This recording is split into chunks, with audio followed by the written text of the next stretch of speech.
people, my dads, my moms, my parents, everybody. Thank you for joining me today. It's voting day. It's election day. Did we all get out there? Are we all East Coast, West Coast? Where are we? Central time? Did you guys get out? Are kids home from school right now? We got kids home from school. We got a lot of things balanced all over the place. But it is definitely something good. MP, boop, boop, boop, boop, down in South Jersey. I don't know if that's doxing you, man. I don't know if that's okay. I just, in my mind, I like to think who I'm talking to, where they are, and then at least one or two things that remind me of them. And for you, MP, you know what? Being on our couch right now, I feel like we got golf, got your brother, I got coffee, I got campsites, I got early Halloween, all these things going on. We got Paul over here too. Paul, what is happening, my friend? So good to see. Oh, please, just popping in strong this morning. Good morning. Good morning. Oh, I was just mentioning the process I go through when I see someone's name. I think of where they're coming in from, just like Paul. We got Paul over in Staten Island right now. We got and the things I think about, and I think about Paul. We got a new little baby going on. We got a guy who loves working in restaurants. So all those kind of things. Sorry, remember things. How are we doing today? It's Tuesday, November 5th, 2024. It's election day. There wasn't a lot of tears. There's less tears today than there normally is in the morning. We're doing good. Vibes are high. Nice, man. We got a weird rattle on your end. I don't know what it is. Maybe it's me. Let me see. Hold on. Is that any better? Yeah, no, just it's back. I hear it. Did you vote this morning? No, I'm gonna try and go this afternoon. Nice. Lucky for us, our voting spot is just across our street. So I was able to just roll out of bed this morning, get it done, went on a long walk, then got some things organized for our new Daily Dad challenge, which is all around a little bit more of a nutrition, food focused competition. So I feel like sometimes the nutrition, like when it comes to walking, we can just get up, get shoes on and go walk. And then like our phone or our wearable just counts it. I think with food and everything, it takes a little bit more planning, and I definitely get that. And so I want to make sure everyone feels like they got everything that they definitely need to really jump in, get started. But I think the big thing is like the why, like why exactly are we doing that? Because I think that can get lost sometimes. So I'm going to share on X. Yeah, I love that we did the step challenge. I'm really trying to have one of my non-negotiables being 10,000 steps a day. But I'm ready to add on this fruit and vegetable. I don't think it'll be too hard, but I definitely need to be a little bit more mindful because I'll eat an apple every day and maybe a vegetable every other 3 days or once a week. So we're going to get it in though. We're going to do it. It's going to be great. You will, and while we're here, I really just want to push this up. I mean, a lot of things that we end up doing, it's not just about eating more vegetables or fruits, not about just eating more protein, but there are thresholds in terms of what our body really requires. And, don't let this glaze over yet, guys. Don't let your eyes glaze over. Don't get bored. I'm here. I'm going to show you a magic trick if you pay attention right now. But there's thresholds that we can hit within our food choices. And so one thing in particular, there's a really good long-term study that shows that somewhere between like 600 and 800 grams of vegetable and fruit in any combination really ends up increasing longevity, health. It reduces risks of diabetes, heart disease, certain cancers, specifically things just like colon cancers in men, more specifically than women, but it just reduces all-cause mortality. So when we think about that 600 to 800 grams, stay with me, don't get bored yet, 24 ounces. 24 ounces kind of fits like right in between there. And knowing that we are a country of our own decisions, we are using ounces most of the time. And so we can look at ounces on the package, we can look at ounces in terms of how we weigh and measure most things. So we got 24 ounces of vegetable and fruit a day. That's what we're doing. what's going on today in space. Is that Alex? Is that right? I forget who that is. 24, 24, 24. That's good. And I will keep sharing all that stuff for you guys too. Blaze, you got gratitude today? Yeah, we always got some gratitude. I have a lot of gratitude.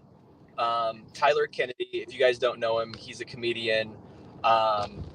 He got insta famous and started doing stand-up work, where he like pretended to be his wife.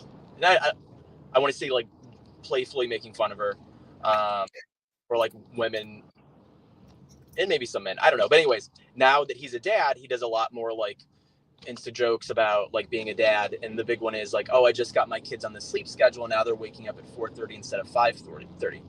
Fortunately for me, my kids don't wait. They could sleep until 8 or 9 if they wanted to. And so I'm trying to get them up at 6:30 now. And I feel like they're going to bed earlier.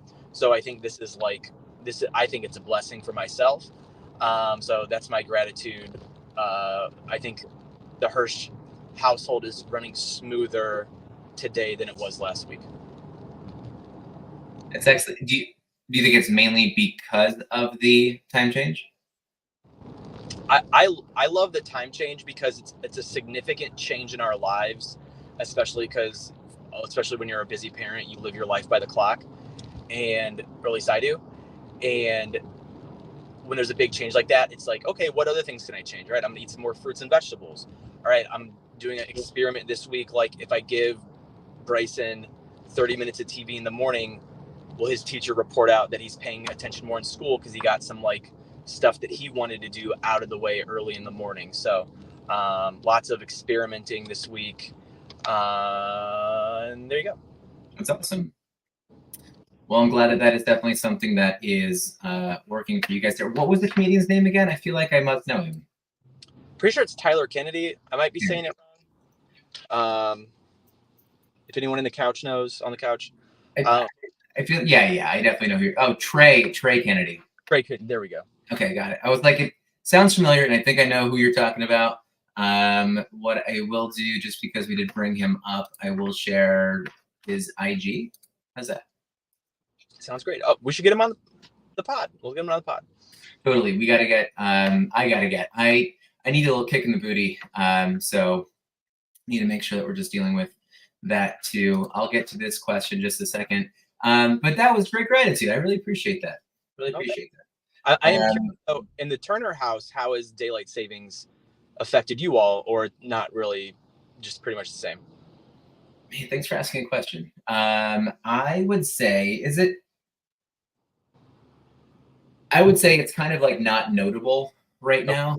It's definitely something where I feel like myself getting up a little bit earlier than I'm ready for. Like usually I will like be up like right when my alarm is going off. Now I'm getting up well before my alarm. So I guess that's definitely throwing things off a little bit. And then my youngest right now, she is probably up a little bit sooner, but like nothing's a problem right now. So I think it's pretty good there. And that's like the usual crazy morning stuff going on. So it is nothing notable, but I do love having more sunlight right now. And Dom had a sunrise yesterday, which was a newer thing. Well, back to some of the things. So yeah.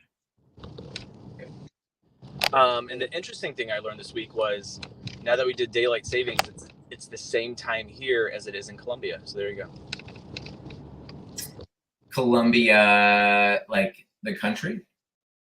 The country, yeah. Do you know anything about Colombia? Luisa's from Colombia. Oh, so yeah, that makes sense. Okay. Just because I'm here right now and I feel like this is what I wanted to do, I'm gonna do this for myself. You told me I have to do it. Tell me when to stop. Stop. Okay.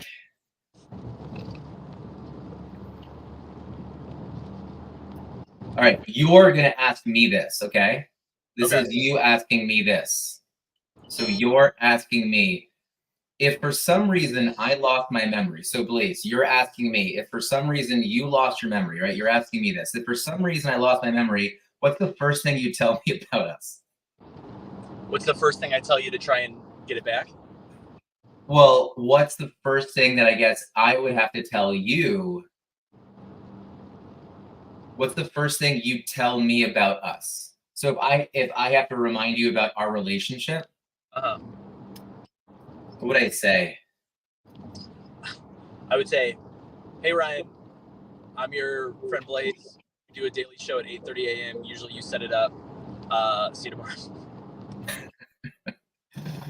I feel like I would go to like some sort of event, and I feel like my first thought goes back to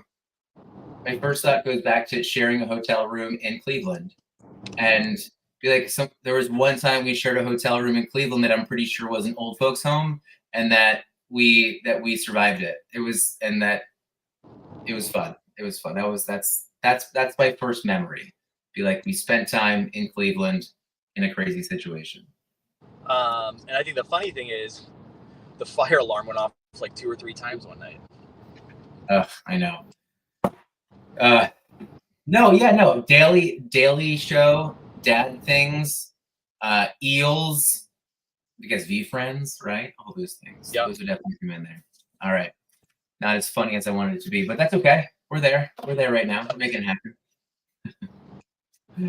All right. Any other gratitude from you guys? Would love to know if you guys are on the couch right now, even over on X, please drop it. What do we got right now? We got 15 people checking in over on X. We got 9 people on the couch right now. Thank you so much for being here. We got 4 people checking in on Food is Fuel NYC on my over there. So if you're on X, we'd love if you have gratitude, please drop it. Science is way too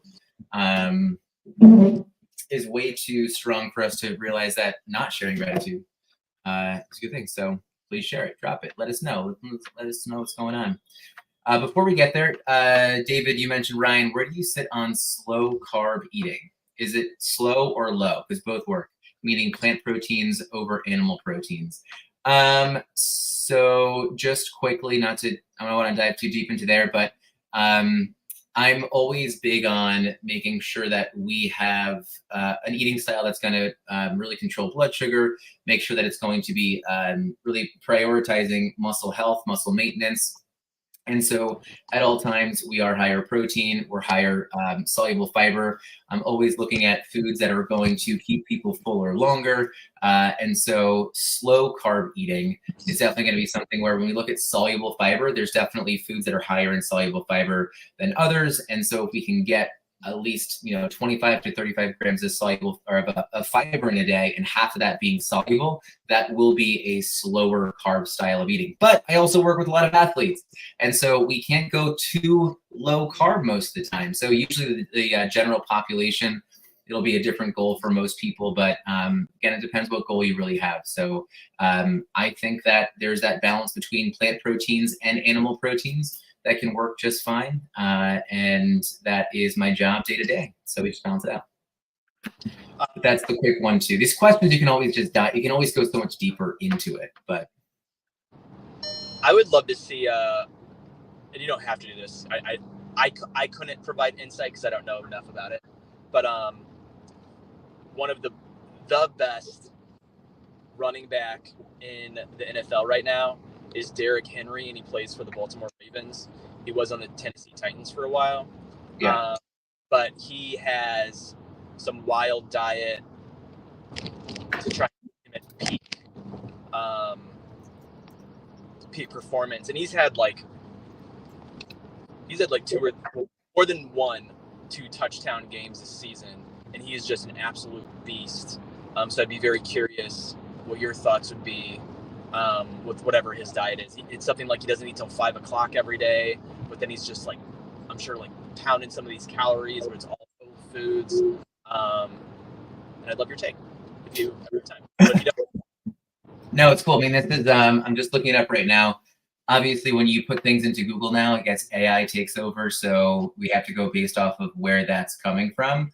But there is evidence here. It's coming from BaltimoreRavens.com. It's also on Sports Illustrated. So it is all over the place. Plus, they're talking about it over on Reddit, Bleacher Report, Yahoo Sports. So yeah, they've been talking about his diet, I guess, for some time. But it says that Derrick Henry avoids fried foods, dairy, gluten, and artificial sugars. He also intermittently fasts, not eating his first meal until 4 to 5 p.m. during the season. which is interesting. Unless he eats a banana or avocado before practice. His meals are large, often consisting of chicken, rice, broccoli, gluten-free pancakes, scrambled eggs, home fries, and steak. So that is, and then it goes into his fitness. It goes into supplements over here. Interesting. I don't have to get into this, but he's supplementing with vitamin E, which is one thing in particular that I'm really curious about, because high levels of vitamin E is associated with some bone fracture. So that's an interesting thing. Personal chef gets this all done. Henry spends about $240,000 per year on body maintenance. So I'm sure. And then in particular, his workouts include sprints, hammer curls, Bulgarian split squats. He also uses cold therapy and infrared sauna, massage therapy for recovery. But with his diet, it says that he avoids fried foods, dairy, gluten, and artificial sugars. I think, having a structure and some kind of plan about things that you do eat and things you don't eat are really helpful.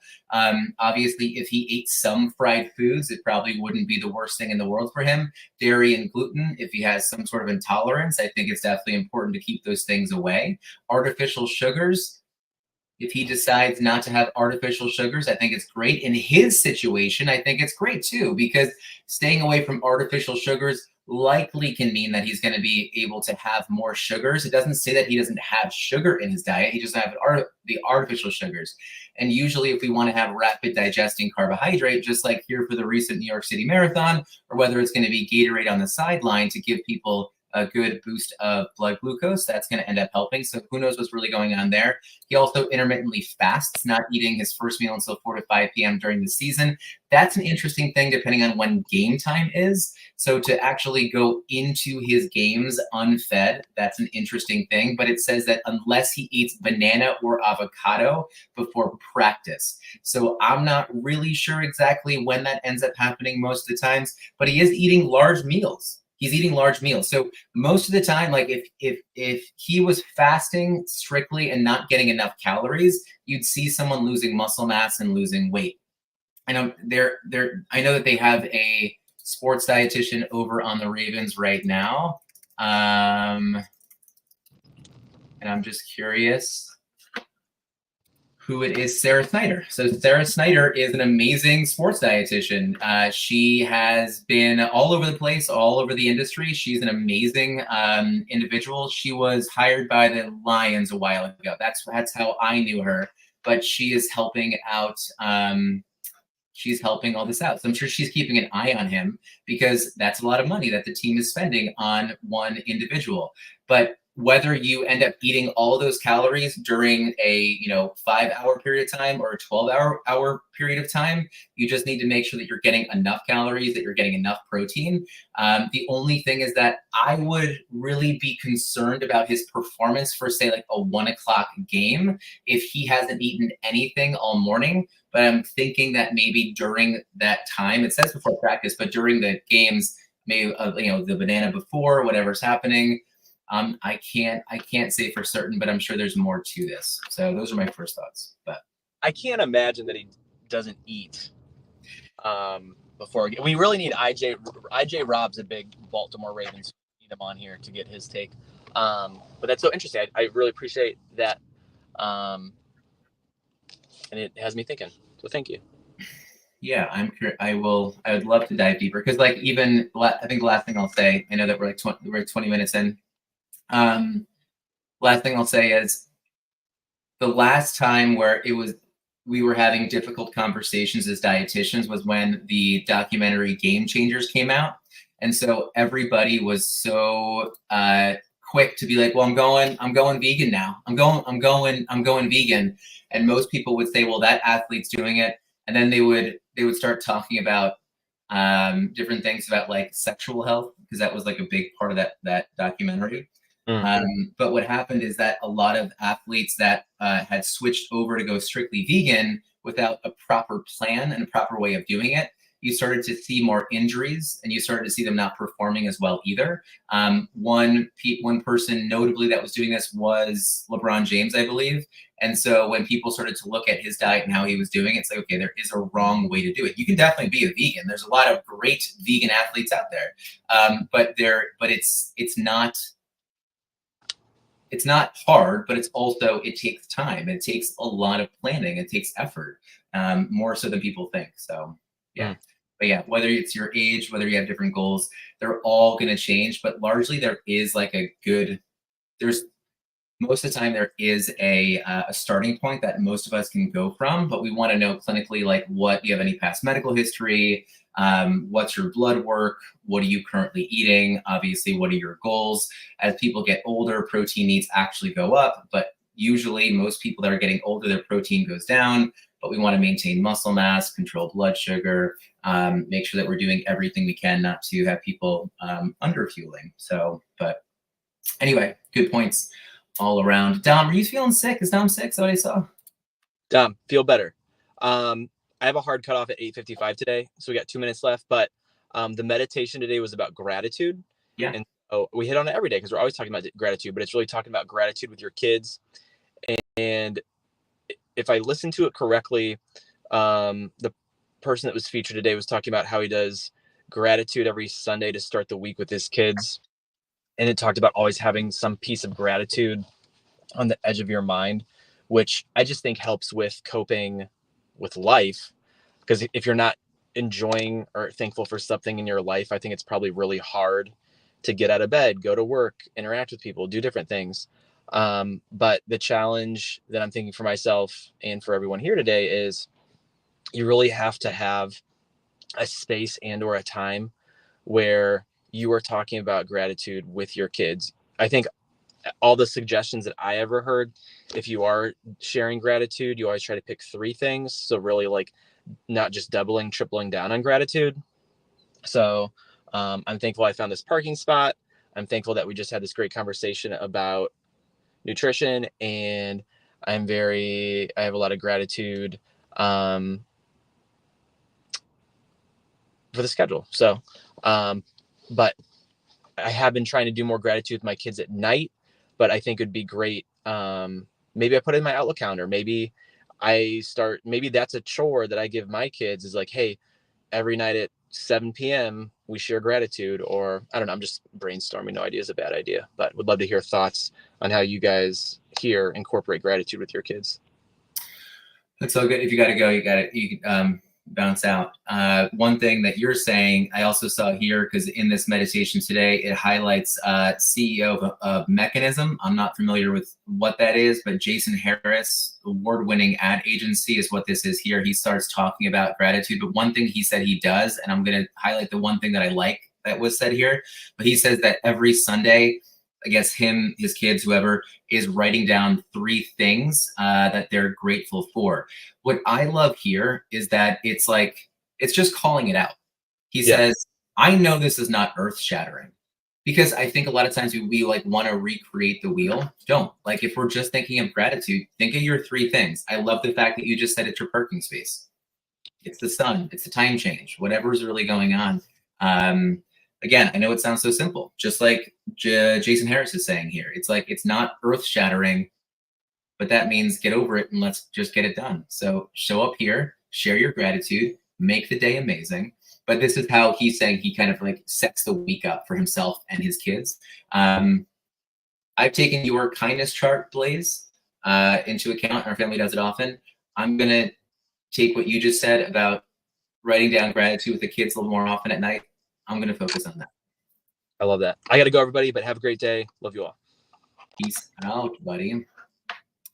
All right. We have like 5 minutes left. I could easily just say I'm going to head out, but I want to make sure that I'm going to give some space over here for any other gratitude that anybody has over on X. Please, we got 23 people checking in over on X on the My Daily Dads account. Whatever you put over on X, we will see here. So please drop your gratitude. It's a practice that we definitely want to start. The more gratitude that we give, the more gratitude you give, and vice versa. And so please just let us know on that side. But David over here, gratitude, life friends, which include your kids. Everyone grows. And yeah, I got it even with the typo, so it wasn't an issue whatsoever. Obviously, my mind is going back to diet right now. Just want to make sure that I'm not going to spend too much time there. But today in space over here, right? This is Alex, right? I think so. If you already said that, got it. Grateful for the investment I made in my health, and while my recovery is still in the works, I'm feeling more like myself every day. Thanks goodness for blood draws. I was just talking with someone about blood draws recently, and I know when I start working with someone, I do ask for their blood work, and a lot of people don't have it ready to go. And I think that they don't have it ready to go because they don't know where to find it. And so I'll usually kind of walk them through if they have like some sort of platform they use with their doctor just to get it, or they can ask or whatever's going on. But one thing in particular, I've definitely had a few clients that do just pay out of pocket like $150 a pop to go get their blood work checked. And I think it's a great thing because let's talk testosterone for a second. We're talking dads. We're talking T right now. Yeah, thank you, Alex. I know. I just want to make sure I knew it was you. Also, do I know what you were dealing with? If you want to share it, please go ahead and share it. I want to make sure I can know what is going on with your, okay, so, was it related to testosterone, Alex? So even when it comes to something like testosterone, there's more but that. I don't know what that means. Maybe I'm just an idiot. But you let me know what you put in there. But so anyway, what I'm saying is that like a lot of people, there's a couple people that I've definitely worked with that have gotten their blood taken, their blood draws done multiple times a year, probably like 3 times at most. More than that might be a little bit more than necessary, unless there's a specific clinical thing you're looking at. I know some people that are going through IVF, a lot of that kind of stuff, they want to look at blood work too.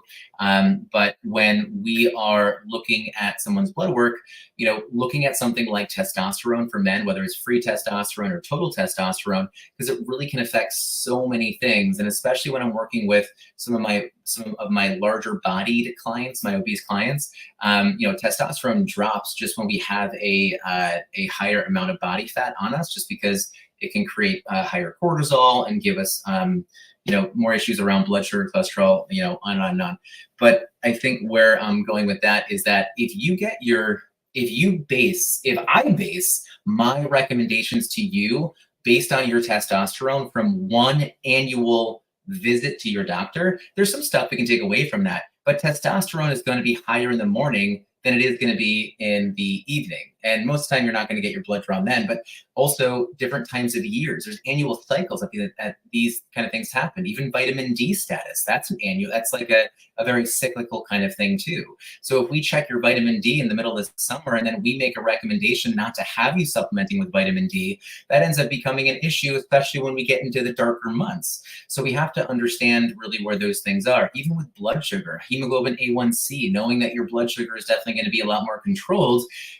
Your blood sugar changes, because really blood sugar, your hemoglobin A1C, your long-term control, it looks at basically how much sugar is stuck to your red blood cells. That's what the hemoglobin A1C number actually is. But that changes about every 3 months. So if today, I was working with someone and we changed their diet around, we got them eating 24 ounces of vegetable and fruit, fibers higher, we got protein higher, we got them moving, whether they lost body fat or not, it's going to be something here where that can change their blood sugar around. So if they just got their annual blood work done in June, right? Let's just say, let's say June, but they start changing their diet now, it would be good to see how their actual blood work change, or their hemoglobin A1C, or their cholesterol, or their testosterone, how that changes within a 3-month period. And so it's a great thing if we can definitely go out and find places, $150 a pop, maybe insurance is going to cover it, but it's a really helpful thing. And again, part of our mission here is making sure that we can find more confidence for dads, parents, moms, whoever, in their health, their mindset, and connection. And I just see so many men right now. I saw this happening before about when I was a younger dietitian. I was seeing, late 30s, early 40s, men coming in and they're just really confused of what's going on with their overall health, because it wasn't something that either someone talked about or, you know, what was going on. And for a large point in time, I was getting a lot of individuals in here from in New York City from Google and Facebook. And it was interesting to work with them to understand what their work environments were really like, and different cafeterias at their jobs that they had, and kind of what their jobs entailed. It was interesting to kind of walk them through that kind of stuff and kind of protect them. But seeing people younger and younger and younger having higher cholesterol, having higher blood sugar, definitely becoming more obese, it's a big thing. But, you know, if you don't have a goal, you have nothing to achieve. If you don't know what you want, you have nothing to achieve. So if you want to improve your health, that's definitely a good spot to start, and just know why, and then know how to do it. So reach out for some kind of support. Yep, circadian rhythms definitely do play a role in certain things. Every cell in our body has a circadian rhythm. And so it's important to kind of look at that, but yeah, it's going to be a big part of it. But Alex, I'd be so curious to know, what did you do to maybe improve your testosterone? I don't know if did you end up taking hormone therapy? Did you change your diet? Did you change your lifestyle? Change your sleep schedule? Did you change your stress level? All those kind of things. You don't have to answer it now, but I'm just so curious, because I think that it's something that a lot of dads are either dealing with now, they don't know it, or they're going to end up dealing with it. So, you know, low testosterone stress reduction is a big thing that Alex really worked on. Great discussion about how you did that. But just know that there's mental stress, there's physical stress, there's biological stresses, all those kind of things that we need to kind of work in there. And look, magic fiber is always going to get us there too. Just make sure you stay hydrated with those chia seeds.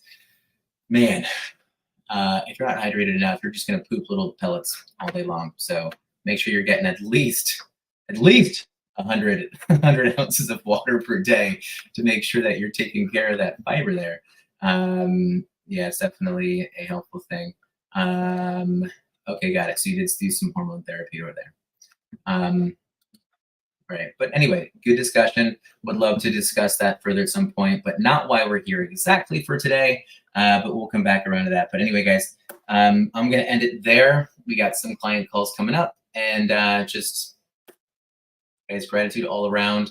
I hope that your mugs stay full of coffee and your hearts full of gratitude. We will see you later. Get out there and vote. Love you all. Take care, guys.